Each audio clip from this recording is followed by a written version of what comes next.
Okay, and we are with Lisa White. Here's Lisa White, and we know each other somehow, and someday we're going to figure it out. Figure it out somehow because we're probably the same age and did Probably. Probably. So I've had this will be our 5th year doing summer art camp. Okay. And we have ages 6 and up. Okay. We also have for teenagers, and actually I'll even do like ladies' nights. I'll do adult groups too. Okay. So, but our summer camp is literally June, July, and August.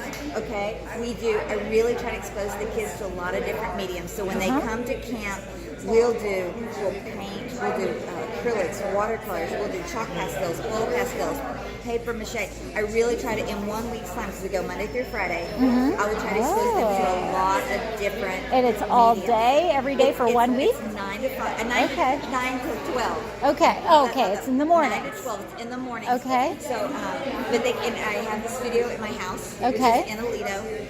We've converted the garage. There is an air conditioner, so we're good. And but we just do a lot of different things. Like I said, I try to expose them to a lot of different mediums. And then teenagers, I have them in the evenings. I've got a couple of sessions. I've got 2 sessions for them, like 3-day sessions.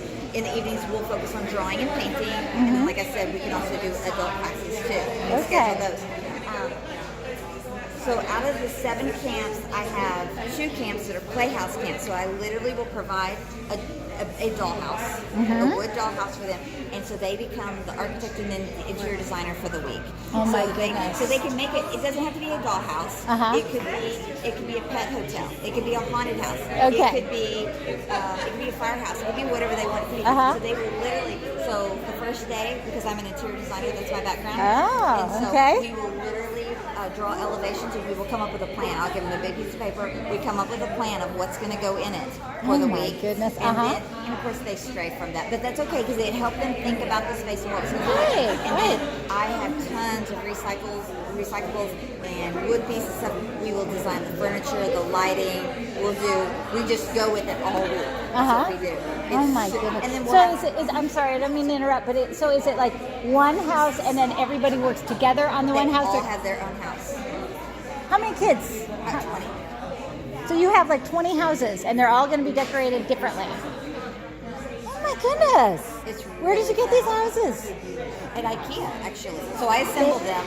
Really? So they're really, really sturdy. You and I could sit on one and it would be fine. Oh my goodness! So you can reuse them for different classes. You just no. They take them home. Oh, they do? I thought the whole idea was just that they could learn the design and then bye-bye at the end of it. They paint it, they decorate it, they create all the furniture, and they pick it up and take it home with them. Get out. And so which is fun because they can keep playing with it. Plus, they can keep designing if they want. Yeah, and keep redecorating. They can flip that house. So anyway, but it's a ton of fun. Oh my! I've never heard of such a thing. That's crazy. Because they truly get to be the architects and interior designers for the week. And really, it's good because it helps them think about the space, the scale of it. Sometimes the scale's way off, but it doesn't matter. It doesn't matter. They're kids. They're exploring. They're experimenting. They're figuring out what. We will pull out. I pull out my mini power tools. I usually run the power tools, but we'll cut wood. We'll do whatever we need to do. Because sometimes they'll come to me and they'll hand me something like a piece of wood, and they'll say, "This is what I want." So we'll talk about, well, how do we think this is going to go together? Talk about the structure or whatever of it. How it's going to go. It's a ton of fun. Wow! And so does somebody work with you, or is it just you and the kids? I have. Do you have helpers? I have 2 high school helpers. Okay. One is my son. Yeah. And the other is a girl that's going to be, and he's a sophomore. He'll be a junior next year. And then I have a girl that's going to be a senior who's worked with me every summer. Oh, and they come wow. And they help just be with the kids. And What's your son's name? Luke White. Luke White. He's a sophomore. I thought maybe that would be it. I have a junior. I have a son that's a junior, but his name is Weston Adams. But no, I think because they're different years, it wouldn't be. No. We're going to come to it. We're going to figure it out. He does football and track. My sister. My daughter's in theater. Okay, yeah, my kids are always in band. So there's nothing. We'll figure it out. I have never heard of doing something like this. Do you have a picture of the houses? I can't believe I forgot it. Could you send me one? I would love. It's on my website. Okay. There's some on my website. Can I have a card? Actually, you have a card. Here's a flyer. So like this lists all the different camps that are available. So this is for the younger ones. Actually, I mean, they could be older, but right. Anyway, it's just they seem to attract that age. It seems to attract the younger ones, a little bit older ones. So, but all the registration, everything's available online, and there are pictures. Like when you go to the. There's like a box for each camp. Okay. And you go past, there's pictures of the playhouses. And so, is there just one group that does the playhouses? There's two that do playhouses, and so kids can choose. I see. There's a playhouse camp, and then the other camps are it's just full painting, sculpture, drawing. Yes, everything. Wow. We do everything. We're probably going to do a lot of paper mache this summer because I really, really try to do things that kids aren't doing at home. Yeah, no, there's so cause it's very rare that parents are going to pull out paper mache, and a lot of parents won't pull out paint. Yeah. So we put on our aprons. We wear our messy clothes. I hose kids off in the front yard before. That's what we need to do. That's what we need to do. We'll pull out the shaving cream, put paint in that. We'll do whatever we need to do. But being able to get messy. Some parents will tell me they send them there just so they can get messy with me, and I'm great with it. You see what I'm saying? That's awesome. So yes. I never look there's like this. There's really something cathartic about just getting messy. You know, it's just like I don't care. Yes. Yeah. It's really, really fun. So we'll just, like I said, I really just try to expose them. And every session, we'll do different projects. So I'll have kids come back to multiple sessions, too. Oh. And now you've been doing this for 5 years? Man. Everything we need is right here. I tell you. Oh, you're so sweet. Oh. You're so sweet. It's so really awesome. It's really fun. Oh my goodness. So, and I mean, it's challenging for me because I just have to constantly be thinking very of how creative. to challenge them. Yeah. Yes. And so, but and I think sometimes since I've got a little ADD that I get bored with the same project, so I'm like, let's do something new. So it's really, really cool. fun. I think that's. I mean, that's the artist mentality, though. Yes. To be like doing something and be like, okay, done with that. On to something else. That's just the whole creative personality kind of person. Yeah. So tell me what it is we're looking at here. Okay, well, actually, you're looking at a lot of my work right there. So those are all watercolors, nice. and that's like what we'll focus on with the teens and the adults. And so, you show them your work, and then you describe how and why things work. Yes, sometimes, like on this one, we'll talk about the layering of how you layer the paint, and just how there's just so much more to watercolor than just dipping it in the paint and painting. This is by far my favorite medium. It's my personal favorite thing to do. Yes. Why do you like it better than acrylics or oils? Because there's so many things you can do with it. There's so much. You probably don't even know that you can add salt to it, and it'll. Does that enhance the color? The salt, or what does salt do? It's almost like the paint runs away from it, and it can create like a starry effect. Which you can put alcohol on it, and it'll kind of do the same thing. So it'll do big drips. There's just so much you do, and just by depending on how much water you add, you can really change the painting. Or if you anyway, anyway, so that's a sample of just a few things. I mean, this is really deep color for watercolor. Watercolor, So. I love the transparency of it. I just think it's just this is gorgeous. How it just fades to white. Yes. Oh my goodness, that is so cool. So and then so like this is like I told them they can create ice cream cones. They could create any flavor they wanted. So we had paint and paper. So what we did first actually is we painted. We got like big sheets of paper, painted them. It's just like think about the flavors that you might want. Like if you want chocolate mint, maybe you'll paint it green, and then we could add some brown flakes, whatever. So then they got to cut it up, and so I just gave them the long paper. They could make a giant, which is fun in the summer anyway. Oh yeah. And make a giant ice cream cone. You decide on all the flavors. Anyway. And then this next one is a chalk pastel. The little fox. I wish I could remember how old she was, but I bet she probably couldn't have been more than 4th grade or something. Really? The chalk pastels. Wow. Yes. And then the next one, like that, I have Christmas workshops too. Over the holidays, I have a special holiday one. So they can make gifts, perhaps, or more decorations. It's usually like a big project. It'll be a 1 day, 3-hour project day, and I'll have a couple of days. And like that one, it was a board that was cut like a giant gift tag, and we did the painted paper.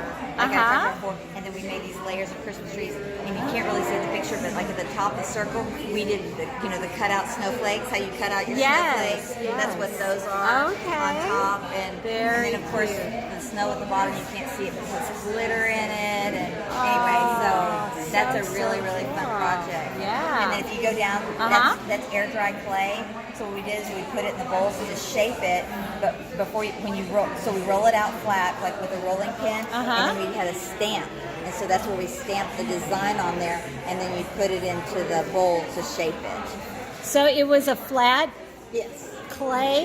Is it like a clay? It's like flat clay, and then we roll it out where it's flat. Then you stamp your design on it and cut a circle, and then you put it in a bowl, because it doesn't look like it was flat. It was just, because we molded it and put it in the bowl. That is so cool. So are these purely decorative, or if they glazed them, could they eat out of them? Or is it just purely decorative? Purely decorative. That's all they need. I just had to ask. I just had to ask. And then the bottom one right there, I don't have a picture of the complete project, but it's basically string art where you do the hammer and nails. And I just personally think it's a great project because I think it's important that everybody learns how to use a hammer. It doesn't matter if you're a 5-year-old girl, everybody needs to know how to use a hammer. And so every once in a while we have a few tears. Somebody hits their thumb, but then I'll show them I hit my thumb too, and it's okay. But the kids come back and they always want to do that project. Really? They do, and I'm like, you aren't tired of that? And they go, no, we want to do another one. And I'm like, wow. Okay. So we paint the boards, and then we string it. And then we put all the nails on, and they string it themselves. Oh my goodness! So you just have a flat board with maybe a design. I give them a design and let's use as a template. Like they tell me what design they want. So then we tape it on, they do the nails on it, then they pull off their little template, and then they start in with the string. Wow. It's really fun. That is so These are the little sea otters that we did. And so basically the background is watercolor. And then we let that dry. We add the salt and the alcohol to get that bubbling effect like I talked about. Yeah. And then we got oil pastels and did the sea otters. And then we cut it out. Wow. So and put it on there so it adds a lot of depth. Oh my goodness, so that is so it's really fun. And then the last ones, these are acrylic on canvas. These are our little like Volkswagen vans that we did. And so of course they design whatever they want. Whether it's whatever color, whether there's dogs hanging out the window, whether they're at the beach, whatever. They just have their imagination go crazy. So cool. So do you feel like the kids that join up to do something like this, are they usually the ones that are kind of already inclined? They like art. They kind of gravitate towards that. And do you see? Have you ever had? Well, I guess this one was really really talented, because I know that sometimes when somebody's just been gifted, they can do amazing things, and that would be so fun to discover. I always try to pull the parents aside and say, I don't know if you realize how good this is an oil pastel. It's like an 8.5 or 8 by 12 sheet. 4th grade girl did that. It's one of the most beautiful pieces. I wish I had the full. I literally took a picture because I really need to print it 8 by 10. It was stunning. 4th grade girl. It was stunning, and I was blown away. Wow. I said, it's really, so really beautiful. Do you keep in touch with these kids and find out where? I mean, now it's only been 5 years, but you just never know where they could end up. Some of them, I know. Some of them, they'll come back. Some kids I have, they come every year. Absolutely every year, and I love it. But time will tell. I'm always asking, you take art at school, and what other art are you doing? I'm just, even if you're not doing it with me, please keep doing it because you're really good at it. Right. Oh, wow. Enjoy it. Yes, because just having that ability in the back of your mind, or just, as you're, it's one of those back pocket skills you could throw out any time in your life when it could come out and really be helpful in different situations. Just I could see it being helpful to have an understanding of art, just in so many different things you could find yourself in your life. There's so many aspects of it. You could be an architect, an interior designer, a photographer. You could do play. You could do acrylic. You could be an art teacher. You could be a gallery owner. You could be a graphic designer. You could work for Pixar.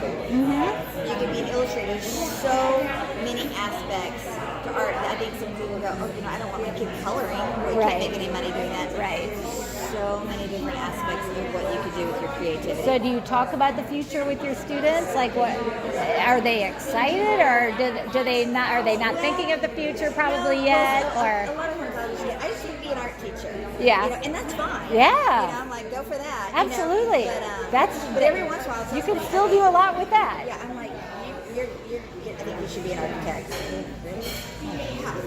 Wow.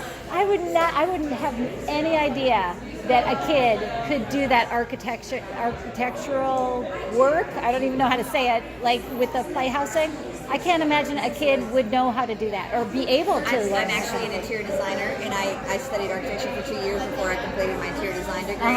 And so I just have a different appreciation probably than most people do, or maybe you're another art teacher. So I have such a strong architecture and art background that I have an appreciation and excitement for it. Wow. So I'm like, so let's explore that. I'm sure they have. I'm sure that's the first exposure that these kids are getting of this, because where else would they, unless they have somebody in their family that does that. Right. So truly, I mean, that could definitely change kids' lives. So we'll talk about different, famous artists, famous architects, and just exposing them to that. It's Wow. I'm always trying to do something different. I don't want to do, if I ever find out they're doing this at school or they're doing this, I make sure I'm not doing it. I want to make sure they're doing stuff that they're not doing at home. I try to get them to try something new. Of course. I can just tell you're the kind of person that would do that. So how did you come up with the playhouse idea? I mean, that is just so novel to me. Actually, honestly, I just follow a ton of teachers online. I guess that's kind of the beauty of the internet. Yeah. And there's a teacher in Colorado that does it. There's another teacher in California that does it.